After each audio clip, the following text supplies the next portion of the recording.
Halo, salam damai sejahtera, salam Maranatha saya ucapkan kepada semua pendengar Mutiara Kebenaran yang saya kasih dalam Tuhan. Selamat pagi atau selamat siang, selamat malam kepada Anda semua. Kapanpun Anda berada, ini adalah waktunya untuk belajar Alkitab. Karena Anda baru saja bergabung dengan saya, Dr. Stephen Einstein Liao, dalam satu acara yang kita beri judul Mutiara Kebenaran. Dalam acara ini kita ingin menyelidiki kebenaran-kebenaran firman Tuhan, khusus di dalam perjanjian lama terutama. Dan perjanjian lama mengandung banyak cerita-cerita, kisah-kisah yang sangat indah. Terutama kita sekarang ada di dalam kitab 1 Samuel. Kitab 1 Samuel masuk ke dalam apa yang disebut sebagai kitab sejarah.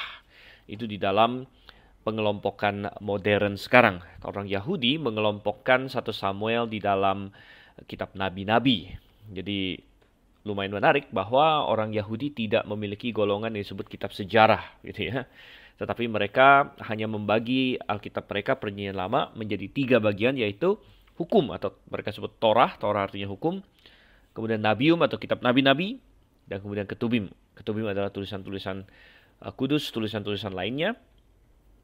Dan itu termasuk seperti Mazmur, Amsal, Pengkhotbah dan hal-hal yang seperti itu ada di Ketubim. Sedangkan yang sering kita sebut kitab sejarah seperti Yosua, kemudian Hakim-Hakim, termasuk 1 Samuel di sini, ini masuk ke dalam kitab nabi-nabi di dalam perhitungan orang Yahudi.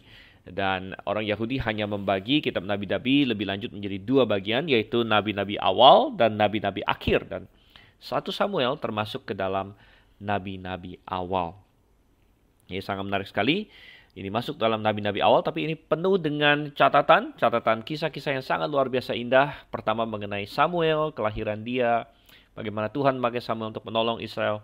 Kemudian mengenai Saul, raja Israel yang pertama yang Tuhan tunjuk atas Israel karena orang Israel meminta seorang raja untuk membuat mereka seperti bangsa-bangsa lain. Dan kini kita sudah masuk kepada tokoh penting ketiga di dalam kitab ini, yaitu Daud.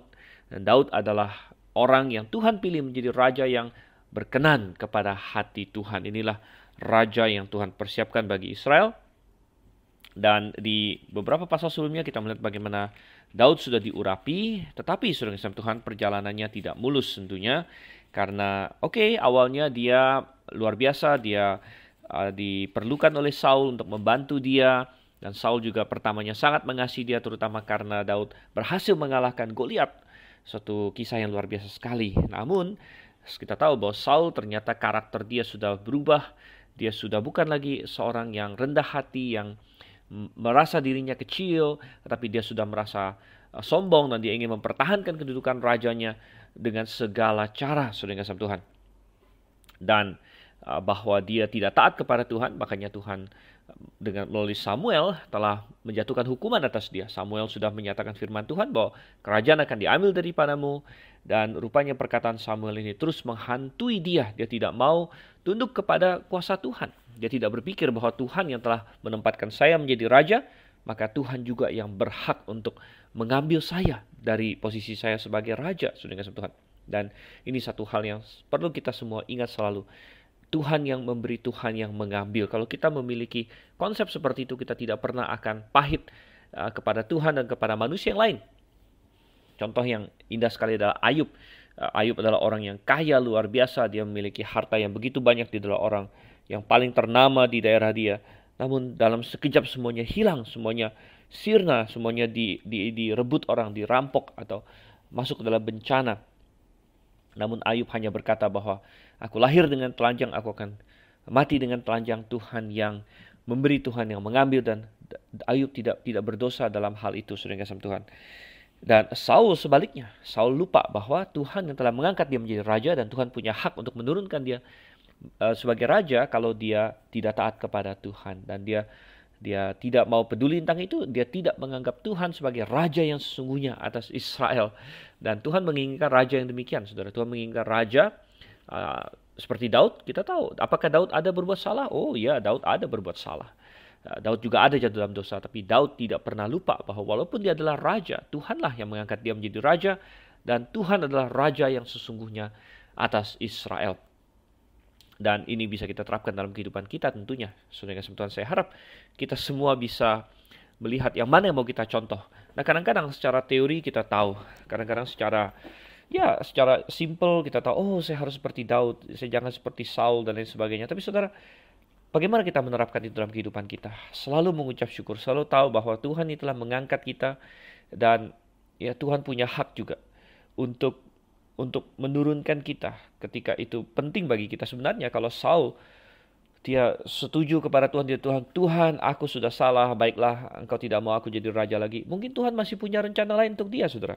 Dia bisa berserah kepada Tuhan. Toh Tuhan ada waktunya sendiri. Tidak juga berarti Saul langsung dipecat menjadi raja. Mungkin Tuhan punya cara dia sendiri. Tapi kalau Saul dengan rendah hati bertobat sama Tuhan, mungkin Tuhan juga bisa tangguhkan hukumannya, atau Tuhan bisa ubah hukumannya, atau Tuhan berikan dia jalan keluar yang mulia juga. Tapi tidak. Dia terus membenci Daud, dan di pasal 19, di pasal yang lalu, karena kita hari ini akan masuk ke pasal 20, tapi di pasal 19 kita melihat bagaimana Saul sudah terang-terangan sekarang. Tadinya dia mencoba membunuh Daud dengan diam-diam, dengan lempar tombak waktu mereka sedang dalam sesi terapi, karena Saul diganggu oleh roh jahat dan Daud diperlukan untuk memainkan musik itu. Dan Saul mencoba membunuh dia berulang kali dengan cara yang tersembunyi, juga melalui trik-trik dan berbagai intrik dan persekongkolan, bagaimana dia mencoba membunuh Daud melalui tangan orang Filistin, lalu dengan jebakan uang pernikahan dan lain sebagainya. Oh, sudah dengan sebutan. Tapi di pasal 19 dia tidak bisa lagi menahan dirinya, dan dia dengan terang-terangan berkata kepada semua orang bahwa dia harus dibunuh.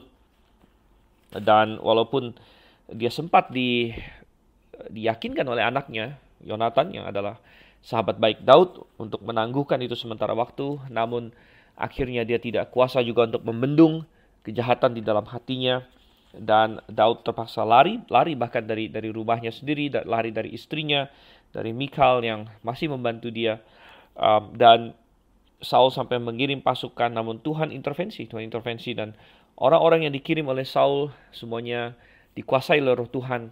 Mereka menjadi kepenuhan roh. Kita sudah bahas itu. Kita masuk sekarang ke pasal yang ke-20, saudara kasih Tuhan.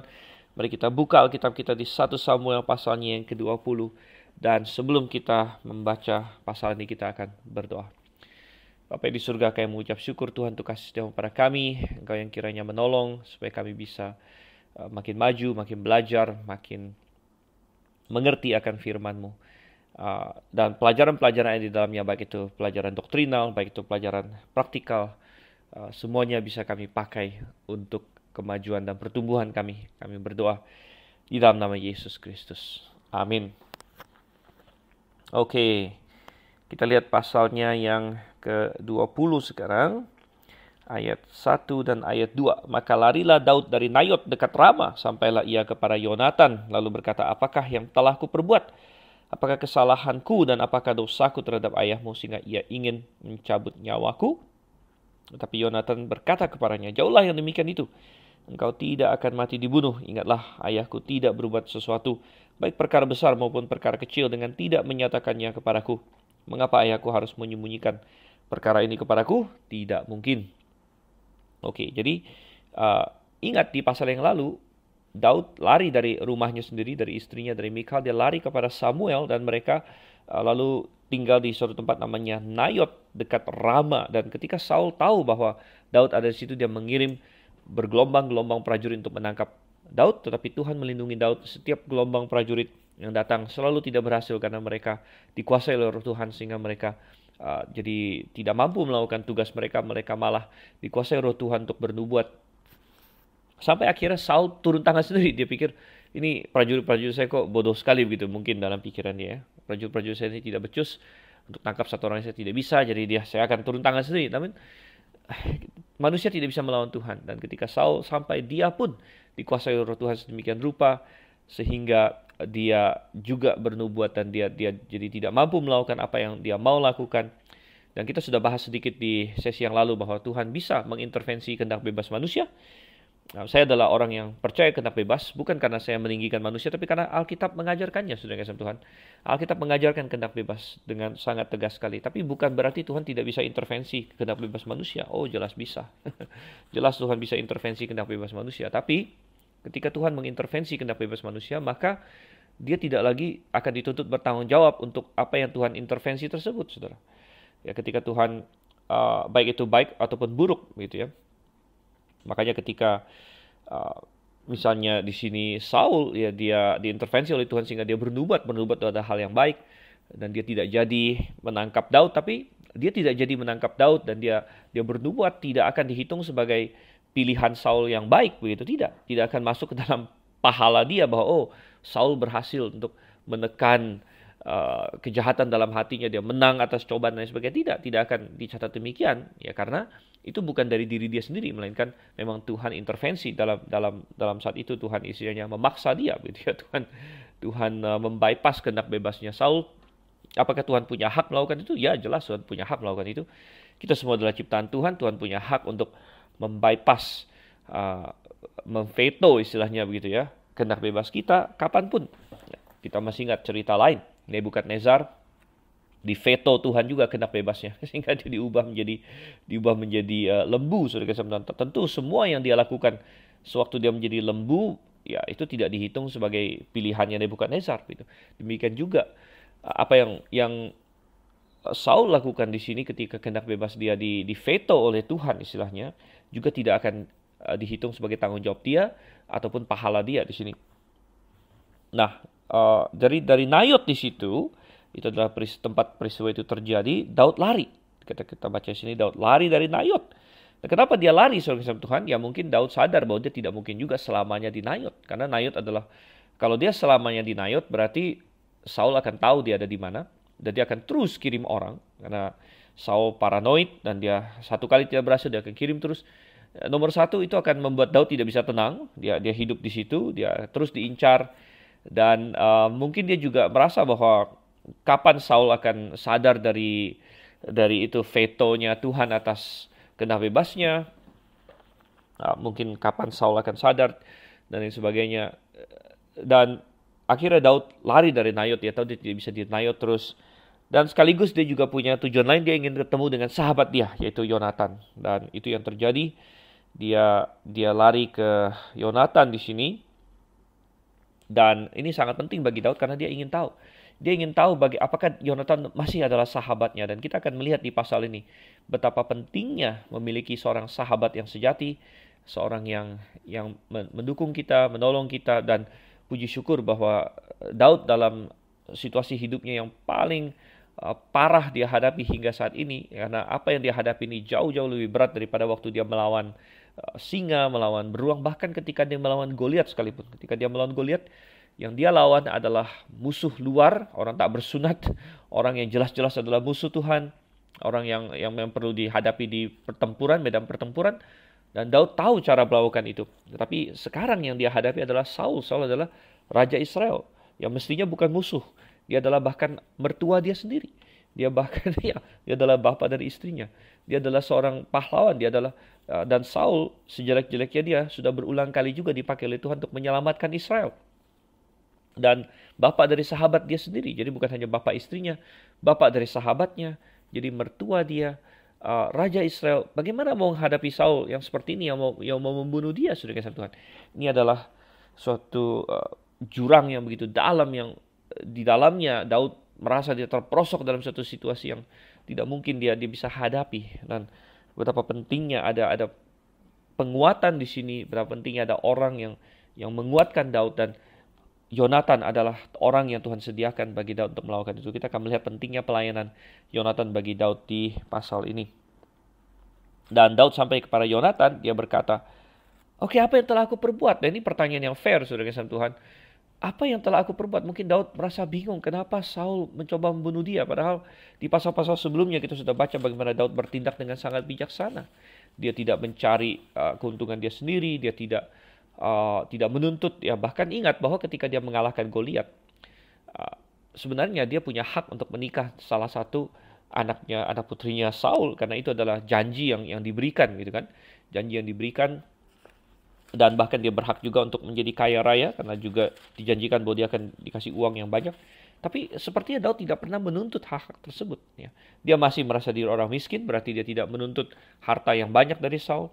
Dan bahkan ketika Saul mau menikahkan anaknya dengan dia, ya mestinya Daud dengan senang hati berkata, oh iya, mestinya dari kapan-kapan nih, gitu kan? Kok baru sekarang ngomong gitu kan? Anak kamu mau dinikahkan, ini kan memang hak saya gitu. Tapi dia tidak, dia merendah dengan Tuhan. Dia berkata, siapa aku? Siapa aku? Aku tidak bisa bayar uang jujuran. Mestinya kalau Saul itu fair, dia nggak boleh lagi minta uang pernikahan dari Daud karena dia sudah dia sendiri berjanji untuk menikahkan anaknya dengan Daud.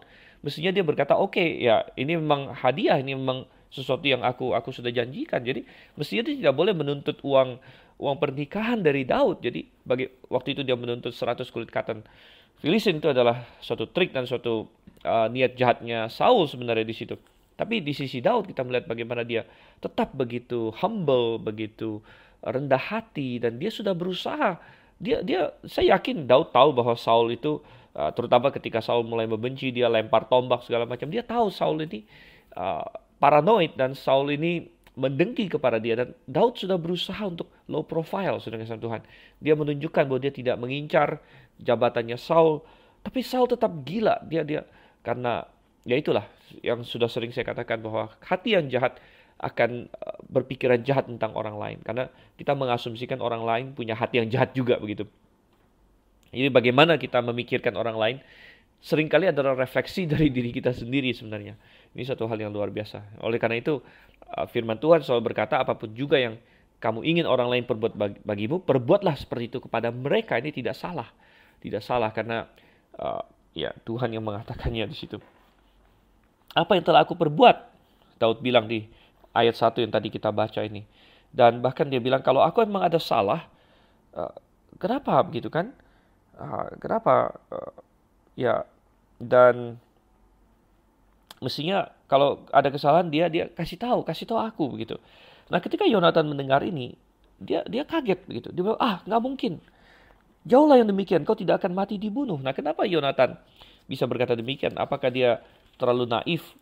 Tidak, Yonatan bukan terlalu naif, tapi Yonatan karena dia adalah seorang pribadi yang benar dan dia seorang yang pegang janji, seorang yang setia. Dia masih ingat di pasal 19, bapaknya pernah bersumpah. Anda boleh buka lagi 1 Samuel 19 ayat yang ke-6, di mana Saul bersumpah demi Tuhan yang hidup ia tidak akan dibunuh. Jadi ingat, bapaknya sudah pernah bersumpah kepada Yonatan bahwa dia tidak akan membunuh Daud. Jadi Yonatan sebagai seorang yang lurus, sebagai seorang yang setia, dia berpikir bahwa bapaknya tidak mungkin ingkar janji, ingkar sumpah seperti ini, bahkan sampai secara diam-diam membunuh Daud.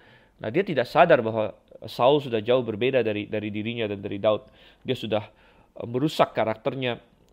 Kita melihat suatu decline, ya, suatu penurunan yang luar biasa dari Saul pribadi yang tadinya punya potensi yang luar biasa untuk menjadi raja yang terhormat. Ya, sekalipun mungkin dia bukan menjadi raja terhebat Israel, tapi dia punya kesempatan untuk menjadi seorang raja yang mulia, yang terhormat, yang minimal dia mempertahankan karakter yang baik begitu, yang dia miliki mungkin di awal. Tapi tidak, karena ambisi, karena dia tidak mau menerima Tuhan dan dia terus membangkang kepada Tuhan, maka dia kehilangan karakternya itu. Ya, dan ada orang yang berkata bahwa apakah karakter yang menentukan tindakan kita atau tindakan kita yang menentukan karakter kita? Saya katakan dua-duanya ya.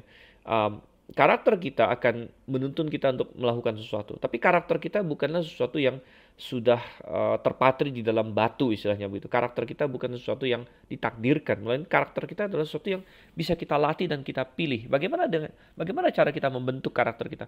Dengan melakukan tindakan-tindakan sesuai dengan karakter yang kita inginkan gitu. Jadi tindakan kita akan membentuk karakter kita. Bagaimana kita membentuk karakter? Ya dengan melakukan hal-hal yang sesuai dengan karakter itu.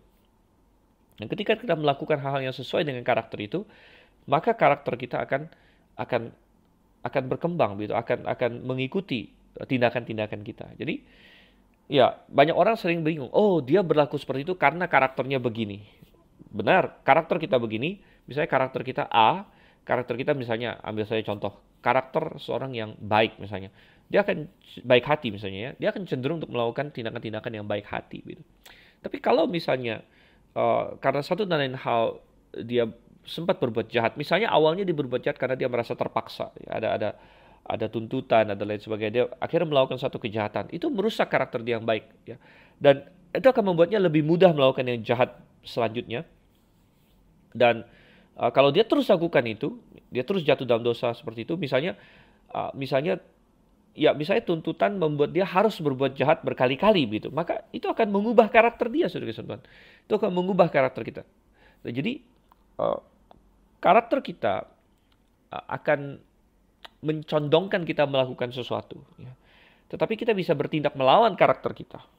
Dan ketika kita melakukan sesuatu berulang-ulang, itu akan lambat laun menjadi karakter kita juga. Ya, jadi ini yang harus dicamkan, bahwa karakter kita bisa berubah. Dan Saul telah merusak karakternya.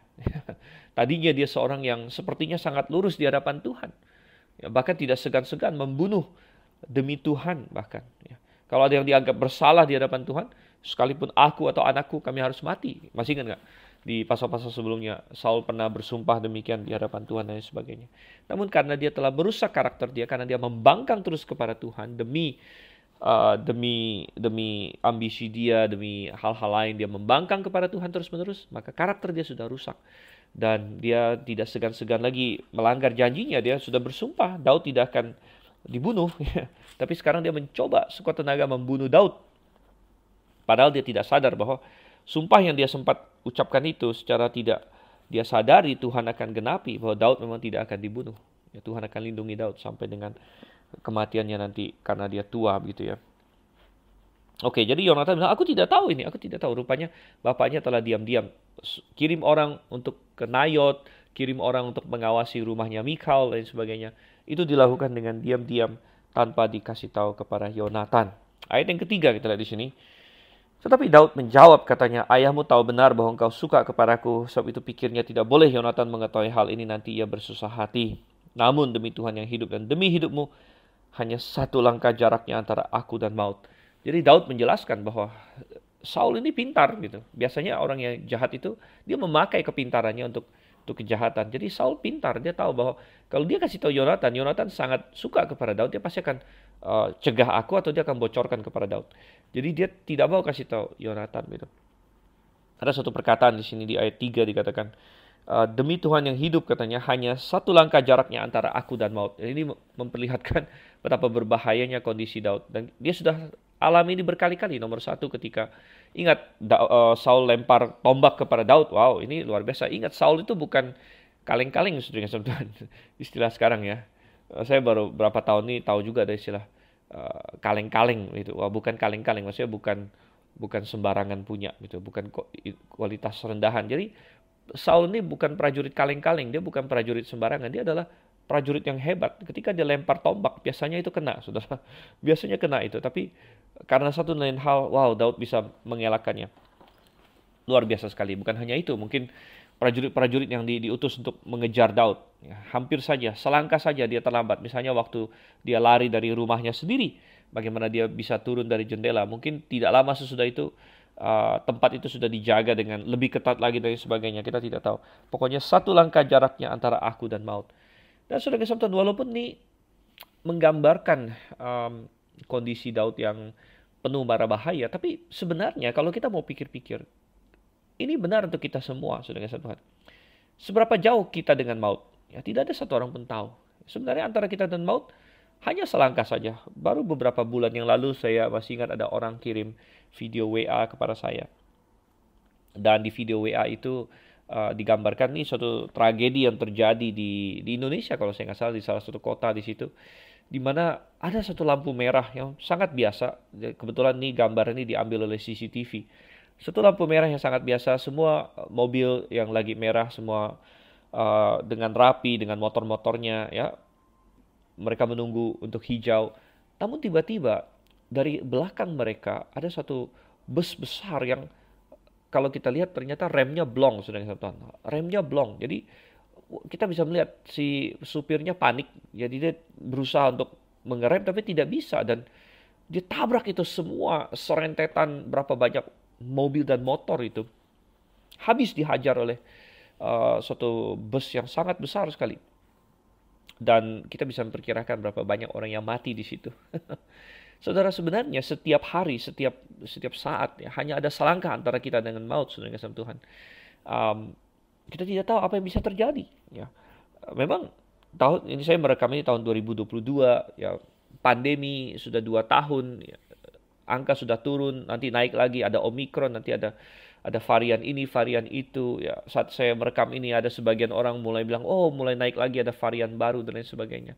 Tapi saudara kasih Tuhan, pandemi mengajar kita bahwa kematian itu ada di mana-mana sekeliling kita, karena kita hidup di dunia yang jatuh dalam dosa.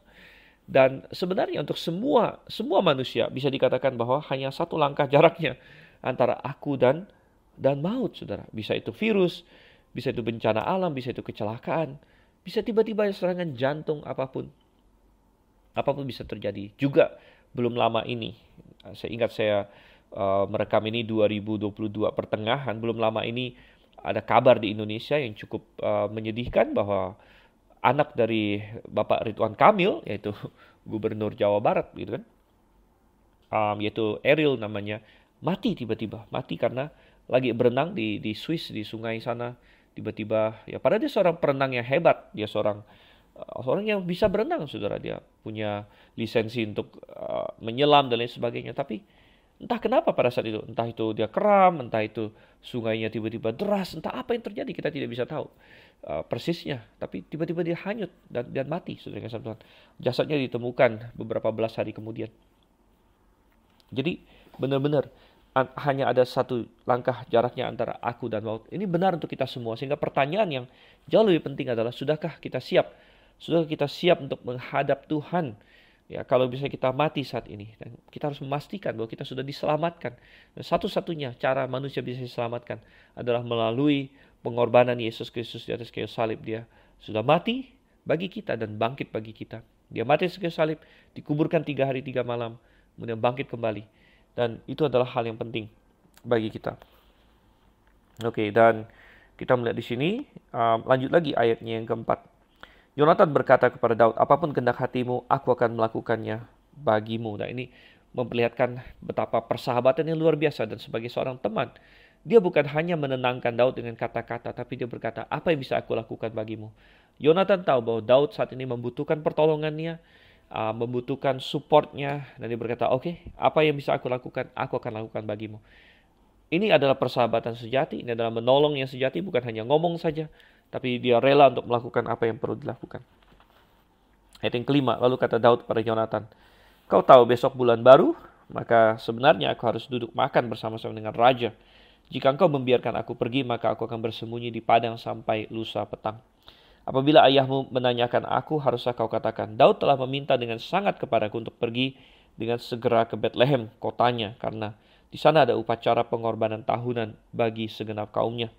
Jika begini dikatakannya, baiklah, maka hambamu ini selamat. Tapi jika amarahnya bangkit dengan segera, ketahuilah bahwa ia telah mengambil keputusan untuk mendatangkan celaka.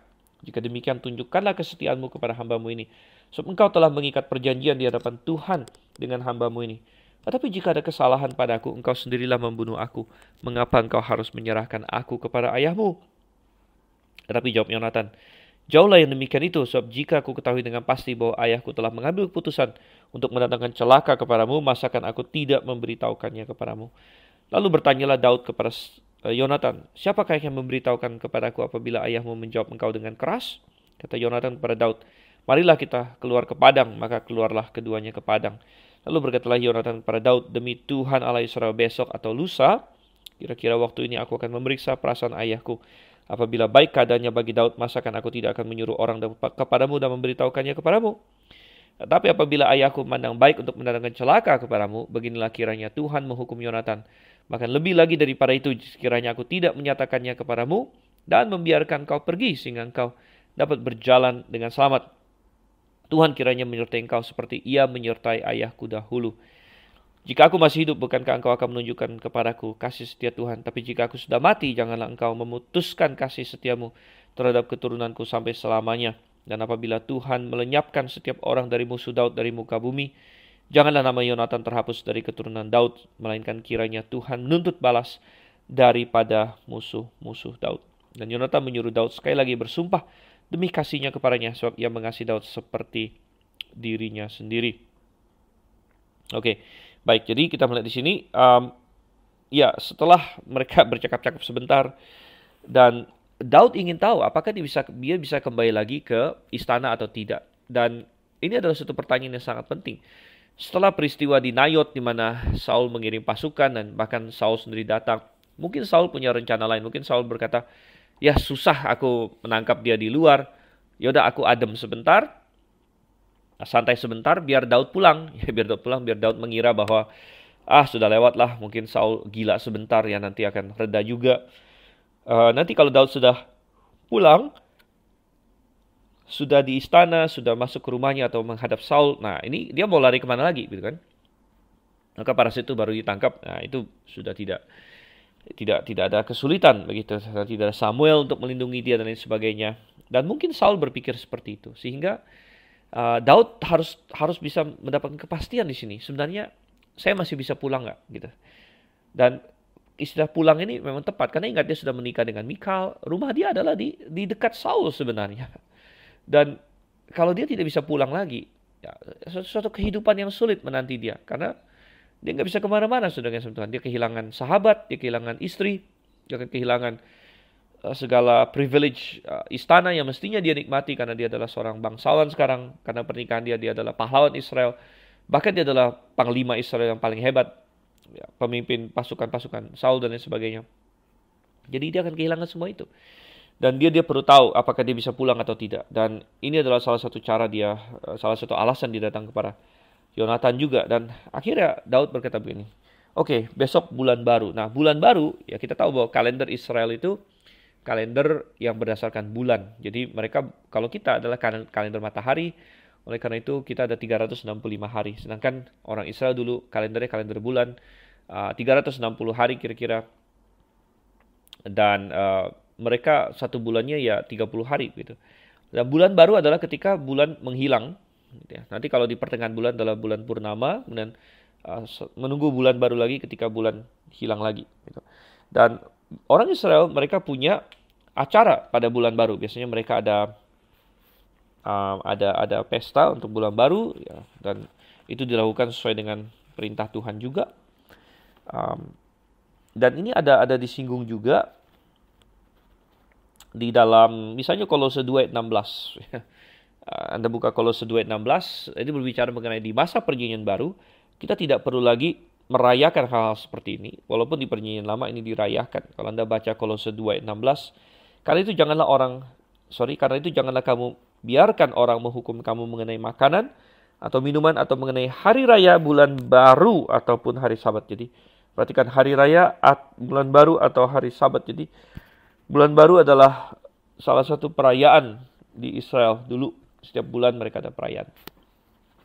Dan tentunya Daud diharapkan hadir. Dan Daud bilang, aku tidak akan hadir karena memang mereka tidak tahu ini jebakan atau tidak. Apakah Saul sudah memasang jebakan atau dia benar-benar sudah tidak lagi mau membunuh Daud gitu. Nah, mereka akan mengecek bahwa Daud akan tidak datang.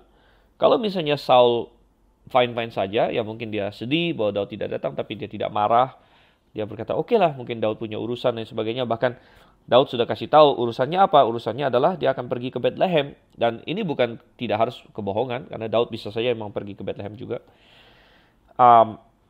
Dan kalau Saul biasa-biasa saja, maka itu berarti oke, amarah dia sudah reda, dia tidak punya perangkap untuk Daud dan sebagainya. Tapi kalau misalnya dia marah, gitu kan, maka berarti dia sudah punya niat jahat dan Saul marah karena perangkap dia tidak berhasil dan lain sebagainya. Dan mereka sepakat akan hal tersebut. Dan Daud berkata, Yonatan, kamu harus lakukan ini untuk saya. Ya, kalau saya bersalah, kamu bunuh saya sendirilah. Tapi Yonatan berkata, mana mungkin? Dan kita membaca bagaimana Yonatan mengasihi Daud seperti dirinya sendiri, katanya di situ di ayat yang ke-17. Dan dia sepakat bahwa dia akan mengecek kondisi hati bapaknya.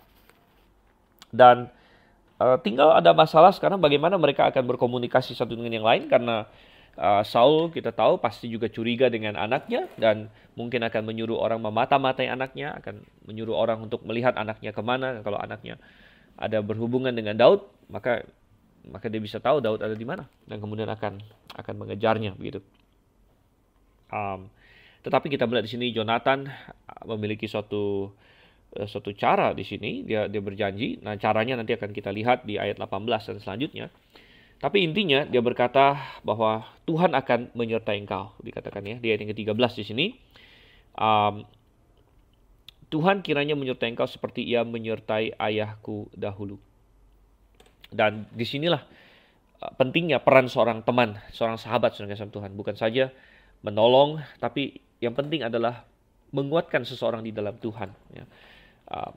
Daud menghadapi tantangan yang terbesar dalam hidupnya, dan dia perlu ingat bahwa Tuhan menyertai dia. Dia perlu ingat akan tersebut. Dia perlu ingat bahwa Tuhan lebih besar daripada Saul. Dan Yonatan mengingatkan dia. Bahkan dia berkata bahwa seperti Tuhan menyertai ayahku dahulu. Jadi Yonatan pun menyadari bahwa telah terjadi perubahan pada bapaknya. Ya, saya rasa ada hal-hal tertentu, kekuatan rohani yang hilang daripada kita, dan orang bisa sadar akan hal tersebut. Kalau misalnya kita adalah hamba Tuhan, kalau Anda adalah seorang pengkhotbah, seorang gembala, seorang penginjil, sangat penting untuk kita tetap dekat pada Tuhan dan kita memiliki kekuatan dari Tuhan, kita memiliki kekuatan rohani. Dan kalau kita jatuh dalam dosa, kalau kita menjauh dari Tuhan, kekuatan itu akan hilang, saudara kasih Tuhan. Mungkin sulit untuk dipegang dengan konkret ya. Sebenarnya apa sih kekuatan itu? Tidak ada kayak halo di kepala kita atau pelangi apa, pancaran cahaya di sekeliling tubuh kita yang memperlihatkan wah orang ini punya kuasa dari Tuhan. Tidak ada hal seperti itu. Tapi kalau misalnya kita jauh dari Tuhan, maka sungguh kita akan kehilangan kekuatan rohani kita seperti Saul juga. Dan orang-orang sekelilingnya tahu, anaknya sendiri sangat tahu sekali bahwa dulu ayahnya disertai oleh Tuhan. Pengurapan dari Tuhan ada pada Saul, dan Tuhan menyertai Saul dan lain sebagainya. Tapi Yonatan bisa melihat bahwa bapaknya tidak lagi disertai oleh Tuhan, dan dia bisa melihat bahwa Daud adalah orang yang dipilih oleh Tuhan. Bahkan Yonatan sadar bahwa Daud akan menjadi raja selanjutnya. Dan mestinya berdasarkan perhitungan manusia, Yonatan adalah orang yang mestinya lebih benci Daud daripada Saul. Karena Saul sudah jadi raja, dia sudah mantap ya. Dan kerajaan itu mestinya milik Yonatan selanjutnya, dia adalah putra mahkota. Tapi Yonatan sendiri sadar bahwa Daud yang akan menjadi raja. Dan Yonatan tidak dengki kepada Daud. Dia tahu dia adalah orang yang beriman kepada Tuhan, dan dia tahu Tuhan sudah memilih Daud, dan dia bahkan senang untuk Daud karena Daud adalah sahabat dia sendiri. Dan bahkan dia menyuruh Daud untuk berjanji di sini bahwa kalau misalnya tentu kalau Yonatan masih hidup, ya dia tetap akan mengasihi, Daud akan mengasihi Yonatan. Tapi kalau Yonatan suatu hari sudah mati, Daud disuruh untuk tidak menghilangkan keturunan Yonatan. Dan di sini Yonatan mengacu kepada praktek zaman itu bahwa ketika satu dinasti digantikan oleh dinasti yang lain adalah standard practice, istilahnya adalah perlakuan biasa bahwa semua keturunan dari dinasti yang lampau itu harus dimusnahkan. Dan pemikirannya adalah supaya tidak ada yang bangkit lalu pengen merebut kembali, pengen membangkitkan dinasti yang lalu dan lain sebagainya. Dan ini satu tema yang sering berulang. Ini bukan fiksi, ini adalah beneran, tapi sering muncul dalam fiksi. Kalau film-film dinasti China dulu, ya kadang-kadang saya ada nonton beberapa di antaranya. Tema ini berulang, ya misalnya salah satu dinasti mati, ya digulingkan dan sebagainya, tapi ada anaknya, atau cucunya atau siapanya yang tertinggal, ya semua pangeran mati, lalu ada satu yang hidup dan sebagainya.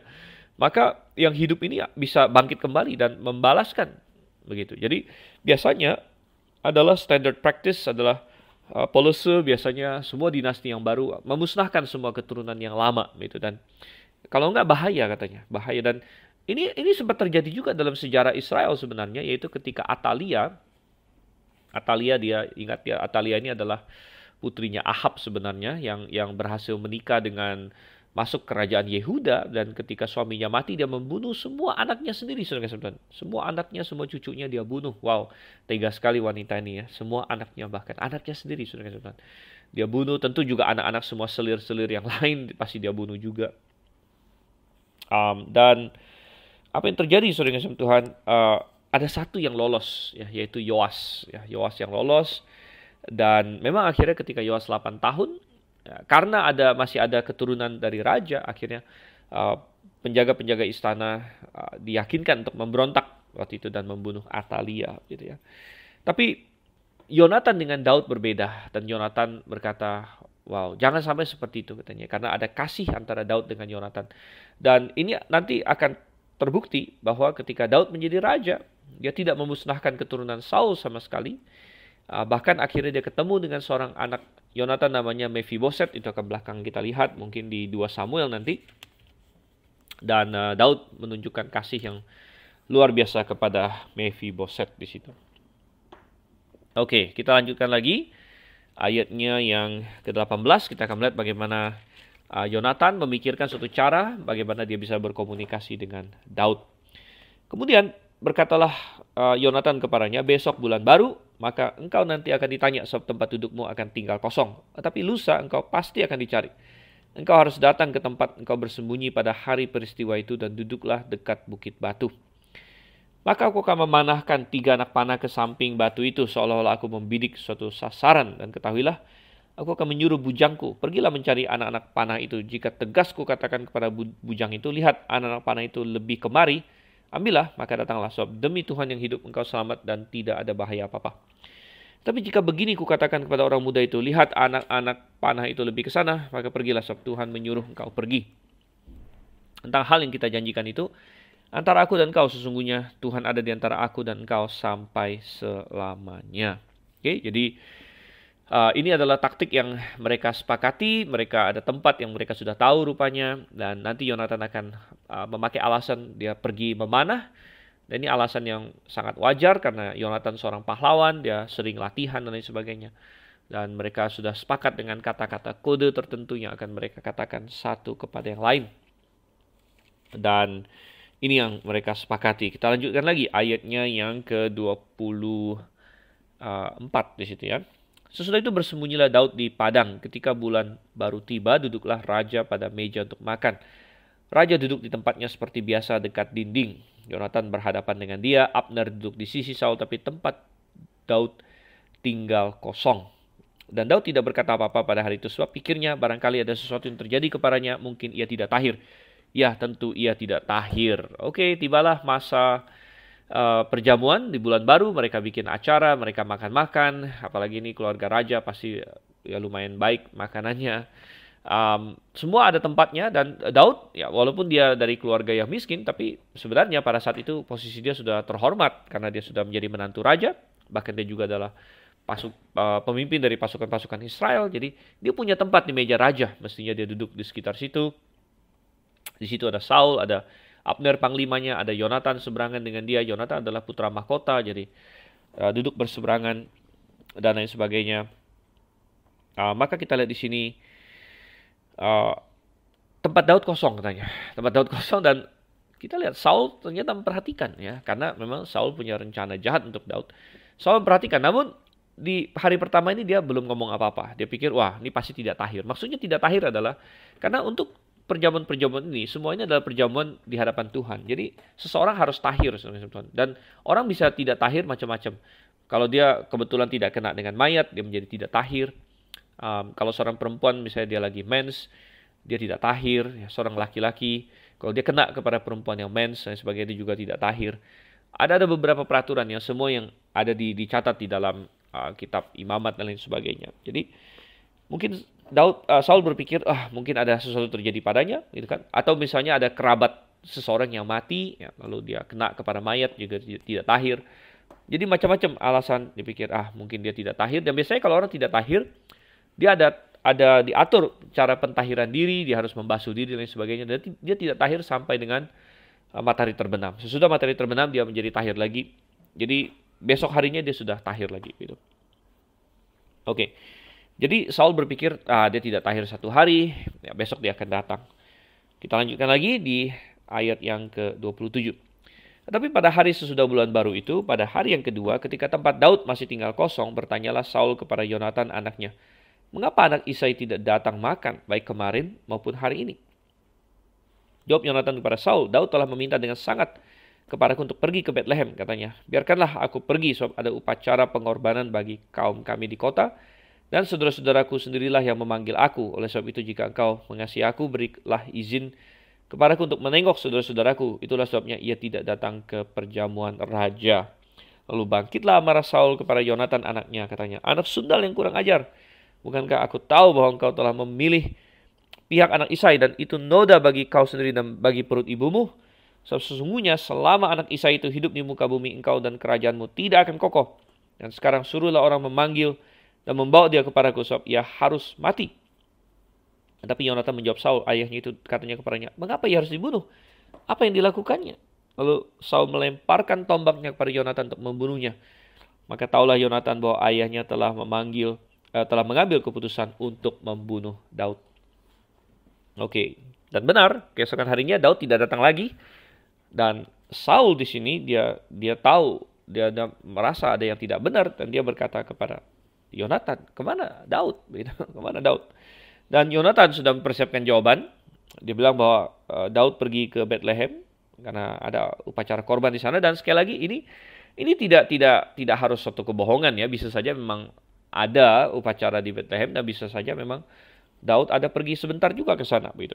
Walaupun dia akhirnya menunggu dan bersembunyi di padang.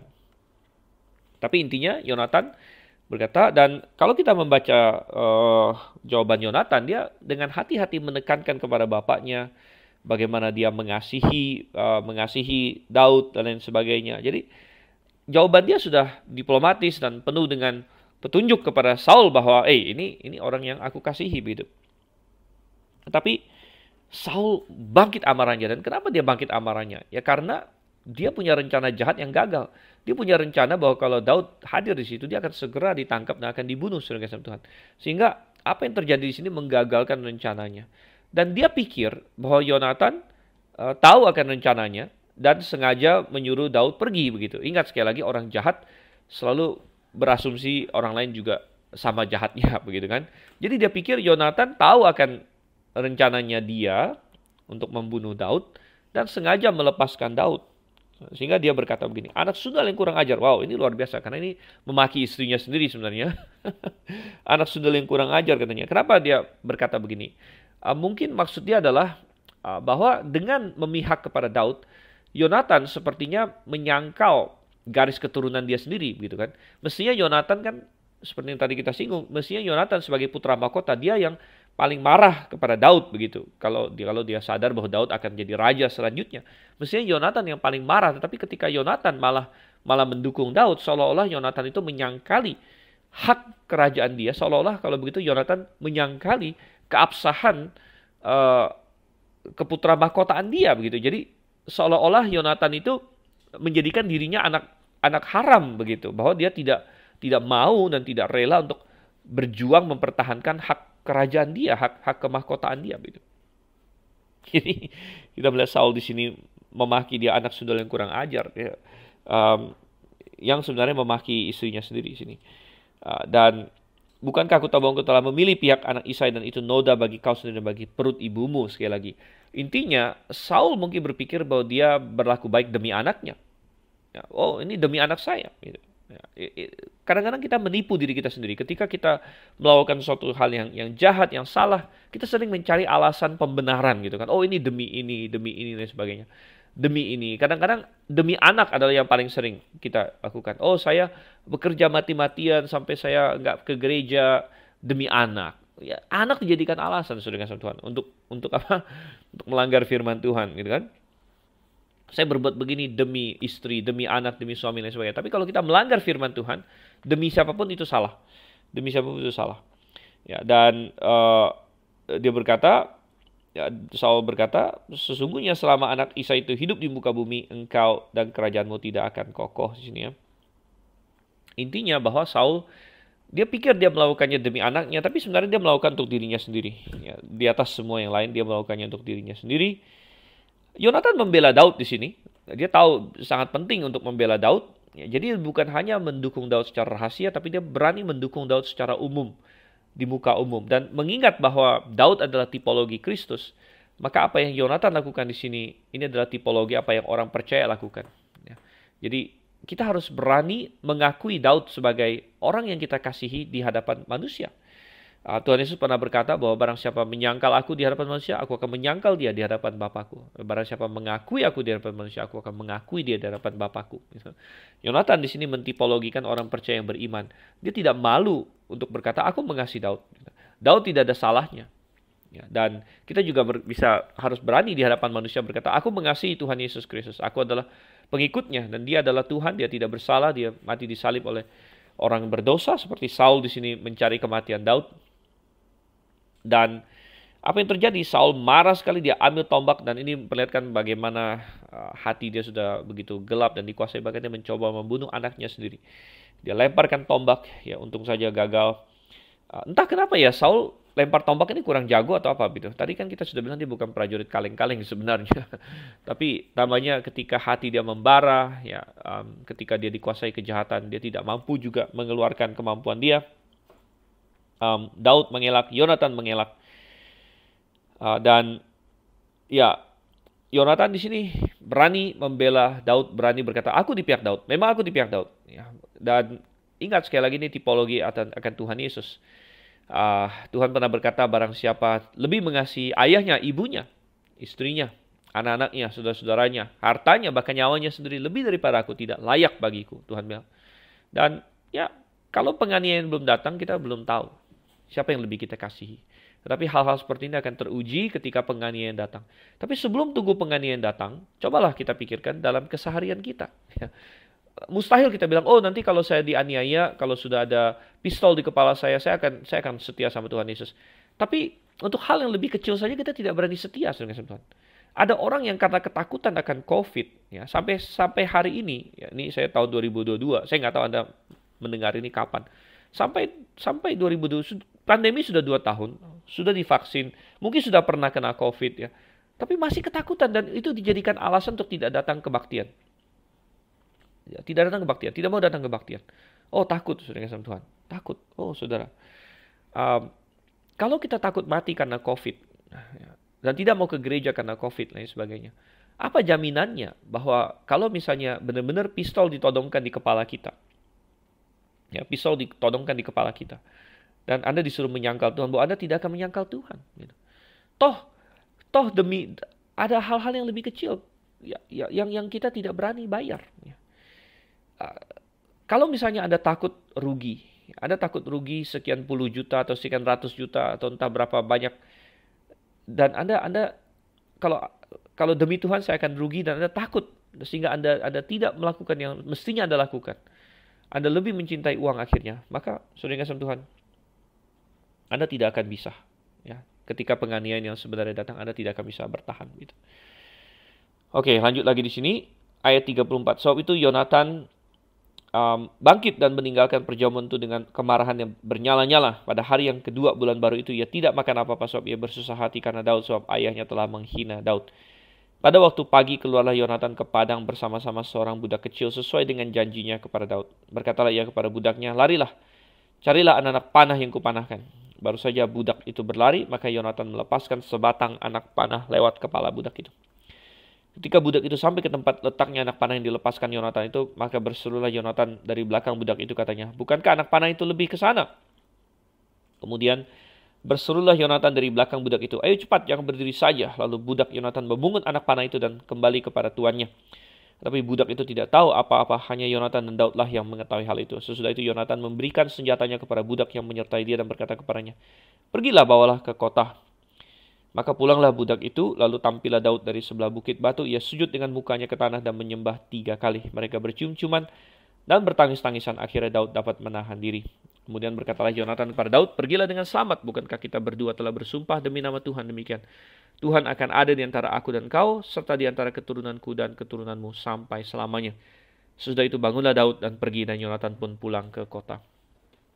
Yonatan sangat sedih tentunya, karena dia tahu bahwa bapaknya berarti sudah gila beneran, sudah bertekad hati untuk membunuh Daud, dan dia harus kasih tahu sahabatnya ini. Akhirnya dia kasih tahu dengan taktik rahasia yang sudah mereka sepakati sebelumnya.